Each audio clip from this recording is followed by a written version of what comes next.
किसी भी बीमारी को अगर जड़ से खत्म करना है तो उसके लिए एक स्थायी समाधान ढूंढने की जरूरत होती है, यानी कि परमानेंट सोल्यूशन। जब तक उस बीमारी को स्थायी सोल्यूशन ना दिया जाए, उसको खत्म जड़ से ना किया जाए, तो उसके खिलाफ जंग कारगर नहीं होती है। इसी तरह से हमारी अर्थव्यवस्था को भी एक बीमारी लगी थी, बीमारी थी काले धन की। यही वो काला धन था जो कि करप्शन को जन्म दे रहा था। यही वो काला धन था जो देश के अंदर कई सारी उल्टी सीधी गतिविधियां यानी कि जैसे कि टेरर फाइनेंसिंग कर रहा था। तो इस तरह से जो काला धन है उसे लगाम लगाने की काफी ज्यादा जरूरत है। उसको खत्म करने के लिए एक स्थायी समाधान ढूंढने की जरूरत है। सरकार इसी दिशा के अंदर कई सारे कारगर कदम उठा रही है, जिसकी वजह से काले धन के खिलाफ जो जंग है उसे जीता जा सके। और इसका एक सलूशन जो ढूंढने की कोशिश लगातार सरकार कर रही है वो ये है कि अर्थव्यवस्था को कैशलेस इकोनॉमी में तब्दील करना। नमस्कार, मैं हूं अरुण शर्मा और इस आधे घंटे की पेशकश में हम इस बात पर फोकस करेंगे कि कैसे कैशलेस अर्थव्यवस्था से काले धन को लगाम लगाई जा सकती है, यानी काले धन को जड़ से खत्म किया जा सकता है। और इस तमाम पहलुओं को समझने के लिए, इसको बारीकी से समझाने के लिए और आसान भाषा में समझाने के लिए कि कैशलेस इकोनॉमी किस तरह से हर तबके के लोगों को फायदा पहुंचा सकती है, इस पर हमारे साथ बातचीत करने के लिए मौजूद है जयंतो दास, जो कि एक आर्थिक विश्लेषक हैं। स्वागत है आपका जयंता इस कार्यक्रम में हमारे साथ जुड़ने के लिए। शुक्रिया। चलिए, तो शुरुआत हम करते हैं कि क्या कुछ खासियत है इस कैशलेस इकोनॉमी की, कैशलेस इकोनॉमी से क्या कुछ फायदे हैं। लेकिन उससे पहले सुन लेते हैं कि वित्त मंत्री अरुण जेटली ने आज क्या कुछ कहा। उन्होंने कहा कि डिजिटल बैंकिंग को बैंकों के बिजनेस के लिए एक बड़ा मौका है और उन्हें इसका फायदा उठाना चाहिए। विमुद्रीकरण की समीक्षा के लिए बैंकों के मुख्य कार्यकारी अधिकारियों से आज उन्होंने वीडियो कॉन्फ्रेंसिंग के जरिए मुलाकात की और उन्होंने कहा कि ई बैंकिंग को बढ़ावा देना एक फोकस होना चाहिए। The present exercise presents us with a great opportunity to catalyze that change at a greater speed. So we have emphasized to the banks that this is also a great business opportunity for them because a lot more transactions are going to come into the banking system. And therefore, on a mission mode, they have to take it up with their existing customers and others, this exercise. चलिए, चर्चा की शुरुआत करते हैं। जयंता हमारे साथ है। जयंता, विमुद्रीकरण करके सरकार ने काले धन को लगाम लगाने की काफी हद तक कोशिश की है, लेकिन क्या इसका जो जवाब है, जो फाइनल सोल्यूशन है, इसको जड़ से उखाड़ना है, तो क्या कैशलेस इकोनॉमी उसका एक जवाब है? हाँ, बिल्कुल। देखिए, मैं मानता हूँ एक तो ये शुरुआत है और रातों रात कोई भी चीज़, अगर रेवोल्यूशन का वगैरह बात करें, कोई भी चीज़ रातों रात सुधार होते नहीं है। दूसरी सवाल ये भी ज़रूरी है समझना कि अगर हम कैशलेस इकोनॉमी की तरफ जा रहे हैं, ब्लैक मार्केटिंग हो या जिस तरह का आप टैक्स ना दे के ब्लैक मनी का अगर आप बात करें, ब्लैक मनी का ओवरऑल नेटवर्क, प्रॉपर नेटवर्क में लेकर आने का बात करें, वो सारी चीज़ अगर ध्यान रखते हुए अगर हम देखें तो उसमें कई साल लग जाता है। ठीक है। और अगर साल का साथ साथ नीति का भी बहुत सारे चेंज होना ज़रूरी है। समझना पड़ेगा किस किस नीति कहाँ कहाँ ज़रूरी है, लेकिन शुरुआत कहीं ना कहीं होना ज़रूरी था।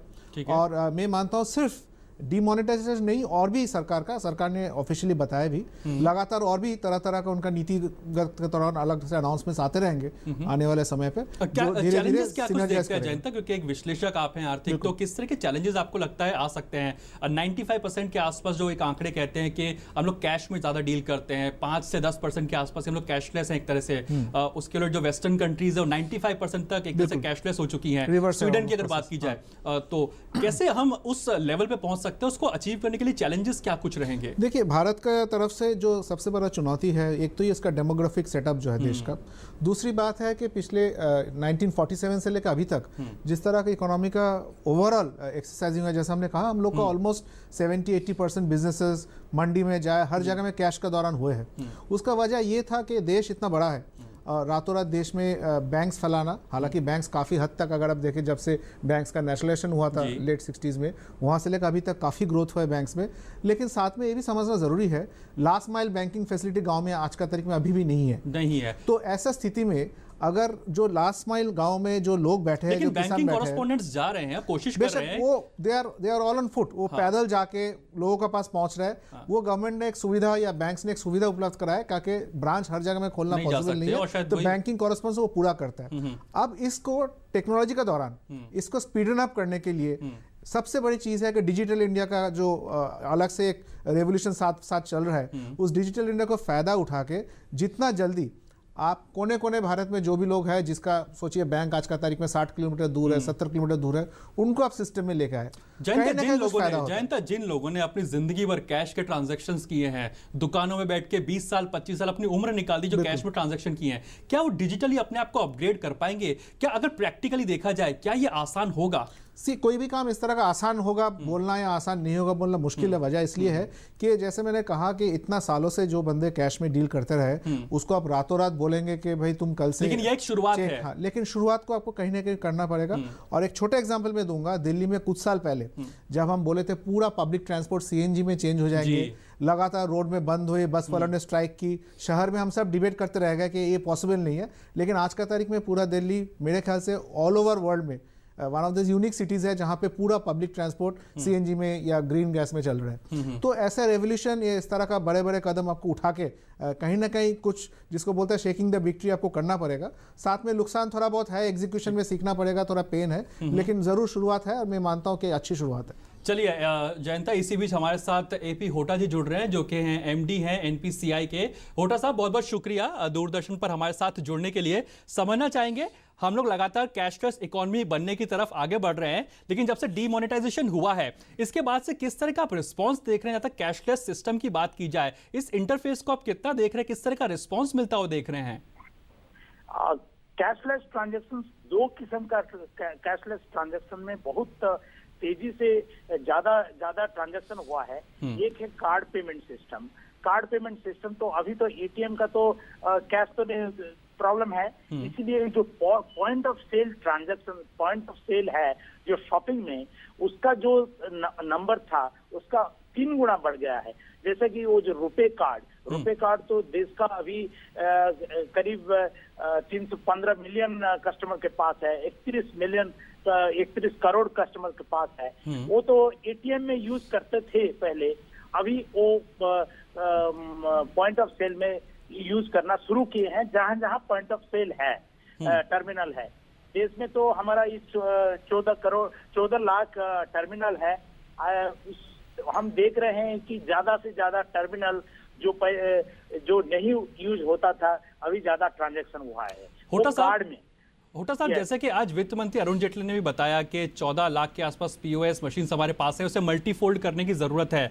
125 करोड़ के इस देश के अंदर क्या लगता है कितनी डिमांड इसकी और बढ़ने वाली है, और कितनी यहाँ से आपको लगता है डिमांड पिकअप करेगी, और कितना क्या डिमांड सप्लाई का जो ये मिसमैच हो रहा है एक तरह से इतनी बड़ी आबादी पे सिर्फ 14 लाख पीओएस मशीन, क्या उसे पूरा कर लिया जाएगा? ये तो जरूर होने वाला ही है। ठीक है। आप देख लीजिए, ब्राजील एक देश है, जैसे कि उसको 205 मिलियन पॉपुलेशन है, हमारा तो वो तो 5 गुना पॉपुलेशन है, लेकिन उनका पॉइंट ऑफ सेल टर्मिनल हमारा से 5 गुना ज्यादा है। तो हमारा तो ये जो पॉइंट ऑफ सेल जो 14 लाख बोल रहे हैं, वो तो हमारा 1.4 मिलियन है, इसको करीब 10 मिलियन होना चाहिए। चाइना में वो 15 मिलियन है, तो इसको बढ़ावा देना चाहिए। यही मौका है सभी सबको, जो दुकान है जिसका ट्रांजैक्शन ज्यादा है, कैश ट्रांजैक्शन अभी ज्यादा है, उनको मेरे ख्याल में उनको मैंडेट करना चाहिए कि आपको पॉस लेना ही लेना है। आपका कोई प्रॉब्लम है, कोई तकलीफी है, बैंक आपको चार्ज कर रहे हैं तो आप बताइए।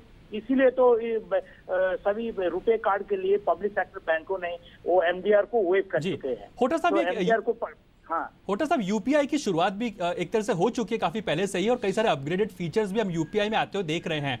आज संक्षिप्त में समझना चाहेंगे, क्या देश के सभी बैंक यूपीआई फैसिलिटी दे रहे हैं, यानी कि अपने अपने यूपीआई एप्स दे रहे हैं? और ज्यादातर यूजर्स की जो डिमांड आई है, जो हमने देखा कि प्ले स्टोर में लोगों ने कॉमेंट्स लिखे थे कि यूपीआई एप्स को और ज्यादा अपग्रेड होने की जरूरत है, वो आज की टेक्नोलॉजी के हिसाब से और ज्यादा अपग्रेडेड नहीं है, तो क्या और ज्यादा अपग्रेड करने की भी बात चल रही है इसको?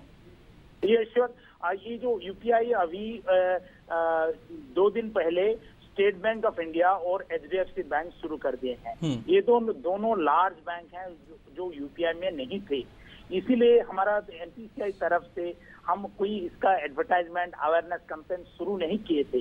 अभी देखे हैं 2 दिन पहले हम शुरू किए हैं यूपीआई का अवेयरनेस बढ़ाने के लिए। लेकिन एक चीज ध्यान रखना चाहिए, जो यूपीआई है वो स्मार्टफोन बेस्ड सर्विस है। जिसके पास स्मार्टफोन नहीं है उनके लिए भी एक समाधान है, एक सोल्यूशन है। वो जो पहले से भी था वो *99#। हाँ। ये सभी फोन में है। आप जो दर्शकों जो है, मैं बताना चाहता हूँ, आप खुद टेस्ट कर लीजिए, दबाइए *99#। ठीक है। जैसे कि पुलिस और फायर को करते हैं, इसी कीजिए, आपको एक मेनू आ जाएगा। ये सभी कस्टमर, सभी जिसके पास मोबाइल है उसके पास वो मोबाइल में ट्रांजैक्ट कर सकते हैं। वही इसको बढ़ावा देने के लिए हम अभी कोशिश होटा कर रहे हैं। साहब, दो और हाँ। छोटे सवाल आपसे इसी में पूछना चाहूंगा। आप चूंकि बात कर रहे हैं इस यूपीआई ऐप के बारे में, कुछ कंसर्न्स और भी जो कंज्यूमर्स के थे वो आए थे। पहली बात तो है कि कनेक्शन बार बार इसमें डिस्कनेक्ट हो जाता है, यानी कि अपग्रेड करने की लगातार वो बात कर रहे हैं। दूसरी बात, सिक्योरिटी को लेकर के इंडिया में एक तरह का एक कंसर्न हमेशा रहता है, तो अगर आप ये भी क्लियर कर सके कितने सिक्योर्ड है ये और कब तक और ज्यादा अपग्रेड करेंगे, क्योंकि जब भी पेमेंट्स करने की तरफ आगे बढ़ते हैं तो ये बार बार डिस्कनेक्ट और नेटवर्क एरर दे रहा है। तो इस चीज को लेकर के क्या इस जो सॉफ्टवेयर है जो यूपीआई के, इसको दुरुस्त किया जा सकेगा? मैं दो चीज है, एक सिक्योरिटी है, एक कन्वीनियंस है। सिक्योरिटी में के लिए मैं बताना चाहता हूँ कि जो यूपीआई बेस्ड जो स्मार्टफोन बेस्ड एप्लीकेशन है वो तो इंटरनेट के कहा है, वो absolutely safe, secure, nothing to worry. ठीक है। और जो दूसरी बात है, वो जो यूएसएसडी के जो चैनल है, जो आप *99 हैश करके जो ट्रांजैक्ट करते हैं, उसमें भी सिक्योरिटी है, क्योंकि इसके यूएसएसडी बेस्ड एनक्रिप्शन है। ये जो चैनल जो एनक्रिप्शन देता है, ये जो टेलीकम्युनिकेशन जो एनक्रिप्शन करता है, वही एनक्रिप्शन लेवल है। इसीलिए इसको सिर्फ सिक्योरिटी लेवल थोड़ा सा कम है, इसीलिए उसका ट्रांजैक्शन लिमिट भी 5,000 है। वो रिजर्व बैंक का लिमिट है। रिजर्व बैंक सोच विचार करके वो लिमिट लगाए हैं 5,000। सो जिसके पास स्मार्टफोन है वो यूपीआई कर सकते हैं। उनका लिमिट तो करीब 1 लाख 2 लाख बैंक के ऊपर डिपेंड करता है। 50,000 रखा गया है। डिफॉल्ट लिमिट है 1 लाख। ठीक है। और यूएसएसडी के लिए 5 लाख है। और एब्सोल्युटली सिक्योर है। मैं सभी दर्शकों को बताना चाहता हूँ, मोबाइल बैंकिंग बहुत सेफ है, वो करना चाहिए। बिल्कुल सेफ है, लेकिन और आप कुछ संक्षिप्त में समझना चाहेंगे आपसे होटा साहब कि और क्या कुछ और अनाउंसमेंट्स एनपीसीआई की तरफ से हो सकते हैं, और एनपीसीआई क्या कुछ अब रिसर्च एंड डेवलपमेंट कर रहा है कि कैशलेस अर्थव्यवस्था की तरफ हम आगे बढ़ सके। और दूसरा, मार्केटिंग और ब्रांडिंग की खास करके जरूरत है इस समय पर देश को, जब हम कैशलेस इकोनॉमी की बात कर रहे हैं, उस मोर्चे पर एनपीसीआई क्या कुछ कर रहा है? अभी तो हमारा ये जो एडवर्टाइजमेंट शुरू हो गया है रुपे कार्ड के लिए, और यूपीआई, IMPS और *99 हैश के लिए। हम बैंकों के साथ मिलके हम अवेयरनेस कैंपेन करेंगे। आज गवर्नमेंट में फैसला किए हैं, मेरे समझदारी में, और जो even government machinery will also be used. CSE ई-गव का जो आउटलेट है उसको भी यूज किया जाएगा, और बैंक खुद ने भी एडवर्टाइजमेंट में निकालेंगे, और वर्नाकुलर में एडवर्टाइजमेंट होगा, और रेडियो जिंगल सब शुरू हो जाएगा। हमारा परसों से शुरू होगा रेडियो जिंगल, सभी लैंग्वेज का रेडियो में, रीजनल लैंग्वेज में वो एडवर्टाइजमेंट आएगा। ये तो बहुत बड़े ढंग से हम अवेयरनेस बिल्ड करने के लिए कोशिश कर रहे हैं। होटा साहब, आप अवेयरनेस काफी ज्यादा फैला रहे हैं, और उम्मीद करते हैं इस दिशा में हम आगे बढ़ते हुए दिखाई दे, और उम्मीद करते हैं जल्द से जल्द देश भी कैशलेस इकोनॉमी की तरफ आगे बढ़े और कंप्लीटली एक तरह से कह सकते हैं कैशलेस अर्थव्यवस्था बन सके। शुक्रिया होटा साहब हमारे साथ जुड़ने के लिए और कई सारी बारीकियां हमारे साथ शेयर करने के लिए। जयंता, आप सुन रहे थे, होटा साहब ने कहा कि काफी ज्यादा फोकस अब सरकार कर रही है कि कैशलेस ट्रांजेक्शन को बढ़ावा दिया जा सके। 14 लाख POS की जिस तरह से बात की गई है, इसे बढ़ाने की भी बात कही गई है। आपका ऑब्जर्वेशन क्या कहता है कि अभी और कितना समय लग जाएगा, कितना वक्त लग जाएगा अगर हम कैशलेस अर्थव्यवस्था की तरफ बढ़ने की बात करें? क्योंकि आज की तारीख में जो शॉपकीपर है, जो कपड़ा बेच रहा है, दूध वाला है, वेजिटेबल वेंडर है, वो POS मशीन का इस्तेमाल नहीं कर रहा है, जो कि एक मैंडेटरी होना चाहिए। विदेशों में अगर कोई कैश पेमेंट करता है तो उसे इस निगाह से देखते हैं आखिर कैश पेमेंट क्यों कर रहा है, और अगर हम लोग कार्ड से पेमेंट करते हैं तो देखा जाता है कि हम कार्ड से पेमेंट क्यों कर रहे हैं। तो ये कब तक हो पाएगा एक तरह से कि सब लोग अपग्रेड हो सके एक तरह से? देखिए, समय का बाद में कहना मुश्किल है, लेकिन सवाल ये है कि सबसे अच्छी बात है अभी जो हमने सुना, उन्होंने बताया कि जिस तरह का एक ओवरऑल कैंपेनिंग चालू कर रहे हैं, और कैंपेनिंग का द्वारा अवेयरनेस भी होंगे। हम लोग का मोबाइल रेवोल्यूशन जब हुए थे, वो 2 से 3 साल का अंदर मैसिव मोबाइल पेनिट्रेशन हुआ था, हम सबको पता है, दूर दूर गाँव तक पहुँच गया था। तो इसमें आपको साल, 2 साल, 3 साल कुछ भी लग सकता है, लेकिन साथ में समझना ज़रूरी है उन्होंने स्मार्टफोन के बारे में बात की है, उन्होंने SMS का द्वारा या जैसे USSD जो कोड होते हैं। USSD जो कोड है उसका द्वारा कैश ट्रांसफर या कैश लेने के बारे में बात की है। इससे सबसे ज़रूरी है कि आपका साथ में डिजिटल कनेक्टिविटी भी हो। अगर आपका इंटरनेट कनेक्टिविटी साथ में साथ उस तरह का बरकरार ना हो या मोबाइल कनेक्टिविटी जो अगर ठीक ठाक से बरकरार ना हो, तो ये सारे जो हम कैशलेस के बारे में जो बात कर रहे हैं, जो ऑब्जेक्टिव्स जो ठहर किए, वो काफ़ी हद तक चैलेंजेस रहते रहेंगे। तो जैसे मैंने कहा कि सिर्फ कैशलेस ऑपरेशंस के लिए जो प्लेटफॉर्म्स क्रिएट करना है, उसका अवेयरनेस और साथ में उसको सपोर्ट करने के लिए जो ओवरऑल बैंडविड्थ चाहिए, चाहे मोबाइल नेटवर्क हो, चाहे इंटरनेट नेटवर्क हो, और साथ में इक्विपमेंट, बिकॉज हार्डवेयर भी आपको चाहिए साथ में। और एक बात कहना बहुत ज़रूरी है, आज का तारीख में आप ट्रेडर्स के पास जाएंगे तो उनको जो 1.5-2% जो अलग से POS मशीन्स के लिए देना पड़ता है, उनको लिए लगता है ये काफ़ी बड़ा ज़्यादा है, और साथ में उनको लगता है कि मैं टैक्स नेटवर्क में आ जाऊँगा, मेरे को टैक्स भी भरना पड़ेगा। लेकिन एक आप होलिस्टिक व्यू अगर देखें, इसमें अगर 4-5-7 गुना अगर बढ़ोतरी हो, डिमांड हो POS मशीन्स का, तो बैंक्स अपना रेट भी घटा देंगे, जो बैंक्स ने कुछ बैंक्स ने ऑलरेडी अनाउंस किया है। और साथ में आपका जो टैक्स रेट्स है, और टैक्स रेट्स आज का तारीख में इसलिए हाई है बिकॉज हम लोग एक बहुत लो टैक्स पेइंग इकोनॉमी है। तो टैक्स रेट अगर सारे के सारे लोग आते रहेंगे नेटवर्क में, टैक्स नेटवर्क पे, तो एक टैक्स रेट का भी एक अलग से हर वित्त मंत्री को पसंद होगा कि ज्यादा से ज्यादा लोग टैक्स दे और कम टैक्स दे, ज्यादा टैक्स ना दे। जो हाईएस्ट टैक्स रेट है आज का तारीख में हमारा 30-35-40% लेवल में, वो घट के 20-25 इवन 18-20 तक हो जाए। और GST शायद उसका सुविधा करेंगे 1 अप्रैल 2017 से जब लागू होगा। और ये सब मिले जुले, जैसे मैंने कहा, आप सिर्फ कैशलेस एक मोड मत देखिए, साथ में ये सारे चीज़ एक साथ देखिए, तो सरकार का जो भी नीतियां है आज का तारीख में, ऑब्जेक्टिव्स सब एक साथ जाके कहीं ना कहीं मिल रहा है। अब ये देखना है कि इंस्टीट्यूशंस इसके साथ लगे हुए हैं, वो किस हद तक कितना जल्दी से ये सारे ऑब्जेक्टिव्स पूरा कर पाते हैं। आपने जो टैक्सेशन की बात की, तो अब चूंकि बजट भी नजदीक है, बजट की डेट्स भी अब चेंज हैं, इस तरफ इशारा करते हैं। आप एक आर्थिक विश्लेषक है, क्या कुछ रीड कर पा रहे हैं? क्योंकि अब जैसे कैशलेस इकोनॉमी की तरफ सरकार बढ़ना चाह रही है, ज्यादातर लोग अनअकाउंटेड मनी इसलिए रखते हैं क्योंकि टैक्स पे करने से डरते हैं, टैक्स पे नहीं करना चाहते, शायद इसीलिए वो अनअकाउंटेड की तरफ जाते हैं। क्या सरकार इस तरफ कुछ रियायत देती हुई दिखाई देगी अब आपको, कि जो टैक्स की जो कंप्लायंस है उनको थोड़ा बहुत आसान सहूलियत दी जाए एक तरह से? जो देखिए, इस वक्त अरुण, सबसे बड़ा शुरुआत तो ये है कि GST के दौरान जो एक अवेयरनेस कैंपेन सरकार का चल रहा है, हम सब देख रहे हैं, रेडियो में, TV में, न्यूज़पेपर में। अभी प्रगति मैदान में हम लोग का अलग से ट्रेड फेयर चले, वहाँ पे अलग से उन्होंने काउंटर्स भी दिए, स्टॉल्स भी दिए, जहाँ पे GST के अवेयरनेस का शुरुआत है। GST धीरे धीरे जब 1 अप्रैल से जब लागू होने लगेगा, 1-2 साल शायद और लग जाए स्टेट्स को समझने में, और जो लोग सिस्टम में आते हैं आज का तारीख में, टैक्स उनको देना चाहिए, शायद वो भी अपना टैक्स ब्रैकेट देख के इस सिस्टम को ज्वाइन करे, कुछ इन्वेस्टमेंट्स करे टेक्नोलॉजी के द्वारा, और सारे वो अपने सिस्टम में आए। एक तो ये बात है। दूसरी सवाल ये है कि कैशलेस मोड आज का तारीख में 10 ग्राहक अगर है जो कैश में देने के लिए तैयार है, जो दुकानदार है वो बहुत खुश है कैश लेने के लिए, लेकिन इन 10 ग्राहकों में अगर 5 ग्राहक अगर कार्ड लेके जाते हैं और बोलते हैं कि मेरे पास कैश नहीं है, आप ये कार्ड ले लो, तो शायद वो कल के दिन में सोचेंगे कि ग्राहक वापस ना जाए। मेरे लिए अच्छा ये रहेगा कि मैं POS मशीन अपने एग्जीक्यूट करूं, इंप्लीमेंट करूं, और इस बिजनेस का शायद फायदा उठाऊं और टैक्स नेटवर्क में अगर टैक्स भी दूं। तो इस तरह का सोच लोगों का मन में, मैं मानता हूं, बढ़ेंगे। तो इसलिए बहुत जरूरी है कि ग्राहक भी अपना कार्ड्स का इस्तेमाल करें, जितना हद तक कार्ड्स कैरी करना काफी इजी है, हम सबको पता है। सिक्योरिटी सिस्टम्स काफी स्ट्रेंथन है आज का तारीख में, ये भी हम सबको पता है, और इसका फायदा भी उठाए। अब फायदे की अगर आपने बात की, संक्षेप में समझना चाहेंगे, वक्त बहुत कम है, अगर आप डायरेक्टली और इनडायरेक्टली होने वाले कुछ फायदे बता सके जो कंज्यूमर्स को होंगे, अर्थव्यवस्था को होंगे, और जो एक एंड यूजर होता है जो कि चीजों को यूसेज करता है, उसको किस तरह से होते हुए दिखाई देंगे? और आप इसको, अगर हम लोग कैशलेस इकोनॉमी की तरफ आगे बढ़ते जाते हैं तो देखिए, हम एक चीज बहुत अगर ध्यान से देखें, कैश का जब हम बात करें, सरकार के लिए कैश प्रिंट करना, उसको सर्कुलेट करना, डिस्ट्रीब्यूट करना, स्टोर करना, बैंक्स में पहुंचाना, ये सारे चीज हम लोग जब सोते हैं पीछे से आराम से हो जाते हैं, हम सबको पता नहीं होता है। इसमें भी एक बहुत बड़ा कॉस्ट है। अगर यूरोपियन देश के बारे में बात करें, उन्होंने जब कैशलेस इकोनॉमी के एक अलग से वायदा किए थे 2030 तक, जैसे फॉर एग्जांपल डेनमार्क में डिसाइड किए कैशलेस होंगे, वहां पे प्रमुख रूप से उनका सबसे पहले जो वजह था वो ये था कि cost of printing money, cost of circulating that money, paper money is quite immense, तो उसको भी रोक देना।